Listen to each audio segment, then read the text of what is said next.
السلام عليكم ورحمة الله تعالى وبركاته. اليوم حابة نحكي في مشكلة يعاني منها معظم شبابنا، واللي هي بعد ما يتخرجوا من الجامعة ما يلقاوش خدمة ويقعدوا ويوصلوا لسن معين، يفوتوا 30 سنة حتى 40 سنة، لا خدمة لا دار لا زوجة لا مستقبل. أنا هنا ملوم حتى واحد، ملوم لا المنظومة ملوم الدولة، لا نلوم هذا الشاب. بما انك راك تقول راك جامعي وتخرجت وراك بكامل قواك العقلية وعندك صحتك، يعني عندك عقل اللي تقدر تخمم فيه في مشروع وفي مستقبل وفي حاجة تبني بها حياتك ومستقبلك. ما نقعدش انا ندي الشهادة هذيك ونستنى حتى نخدم فيها. اصلا كي تدي الباك بعدها ابدأ اخدم، خمم في ميتي، دير حاجة اللي راح تبدا بها صغيرة ومن بعد تكبر. نتعلم، نشوف حاجة اللي ماشية السوق تاعها، ويا حبذا لو تكون تجارة الخدمات، وندخل في أي مجال أي مجال، المهم يكون حلال وحاجة تجيب حاجة ندخل فيها. ندخل مثلا نخدم عند واحد صوار، نهز الميتي منه. الجزائر مثلا ولا أي دولة يعني يديروا لكم الدعم، يخي يمدوا واحد الوقت داروا تشغيل شباب، داروا قادر مع الوقت نخرج الماتريال نخدم. يا سيدي ما نحبش ندير الكريدي وما نحبش ندير نتعلم ميتي حفاف أي حاجة مام وأنا في الجامعة، ونواظب على قرايتي ونبقى نتعلم ونبقى حتى نوصل إن شاء الله. ماشي نبقى لازم حتى نكمل 4 سنين تاع الجامعة، كملت ما لقيتش الخدمة ني قاعد كيما واحد قال لي أنا تخرجت سبور لازم نخدم سبور. لا يا أخي، لا يا أخي، أنت أخي حاب تخدم في المجال تاعك أخويا سلف، ما عندك صوار تسلف وكري جاراج وروح درب الأولاد، علمهم الرياضة، علمهم في الفنون القتالية، علمهم يعني، وما يديش وقت بزاف. خموا في حاجة اللي تستنفعوا فيها. وكما كنت نقول ما في كنتوا في الجامعة، يا سبحان الله ما تلقى شاب ما عنده حتى شهادة أصلا.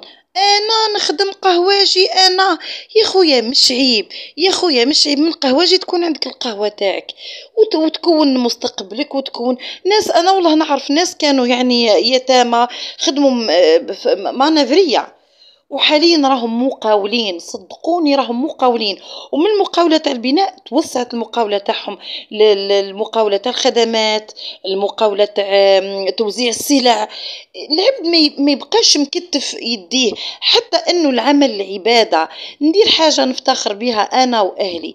اول حاجة نبدأ بها هي مش الجرأة، نبدأ بالفكرة، ثم نبدأ لازم تكون عندي الجرأة تاع يلا نبدأ ما نقعدش نخمم فقط.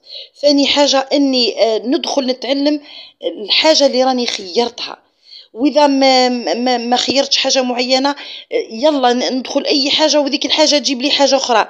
صدقوني ما تعافوش الميتي، ما تعافوش، هذا كل راح ينجحكم. ما ديتش الباك نروح ندير سيافة، ندير حلاق، ندير سودر، ندير وحاجة تجيب حاجة. كيفاه يا سبحان الله ينسنا الشهادة ذيك تدخلني نخدم ولا لا.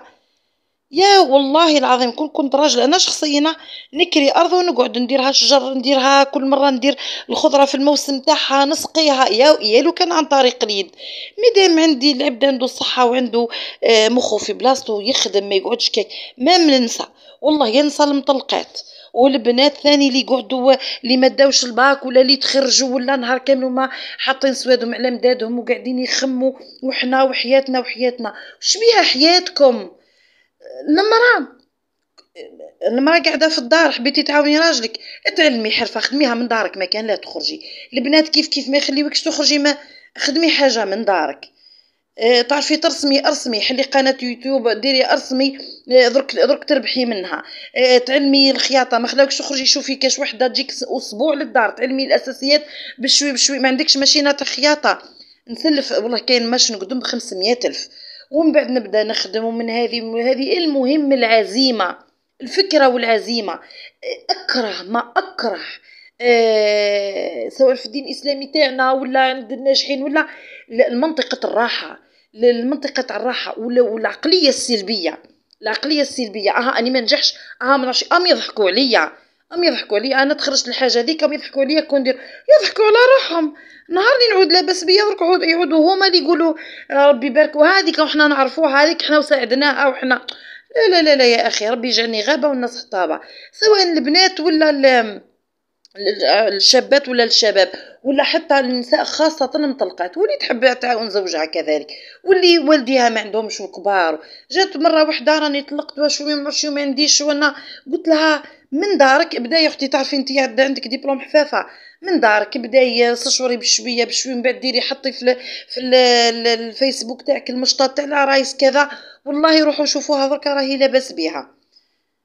لا العبد يعني على واه، خاصة الشباب باش تقدروا تتزوجوا وتتلموا المهر تاعكم، ما كوشتوا الغلاء تاع الوقت هذا، وديروا مستقبلكم يا سيدي. جعلوا لا زوجتوا ما تزوجوش حتى ديروا المستقبل تاعكم، ماشي العبد لازم نتزوجوا، لا لا، ديروا مستقبلكم وبربي ان شاء الله. ما تقعدوش، خرجوا من منطقة الراحة والعقلية السلبية، ديروا ميتي ويلا العزيمة وبداو. ما عندكش ابدا بامكانيات بسيطة، يا لو كان تسلف. ديما نقولها عندكم اختيارين، يا تنجحوا يا تنجحوا، ما كانش حاجه اخرى. تحطوا في راسكم تنجحوا صدقوني توصلوا. واللي يقعد نهار كامل هو يندب على سعدوه ويقعد، تلقى واحد ما عنده حتى دبلوم يقول لك وين نخدم، اخدم، علاه ما تخدمش؟ سنة باباك يصرف عليك، تقعد 40 سنه ما عندك لا دار لا حول ولا قوه. شاهد واستغفر. كاينه قصه تاع الرسول عليه الصلاه والسلام، تاع واحد كان يطلب، داه باع له واش عنده في الدار وشرى له الفاس وداه يخدم ولا لاباس به.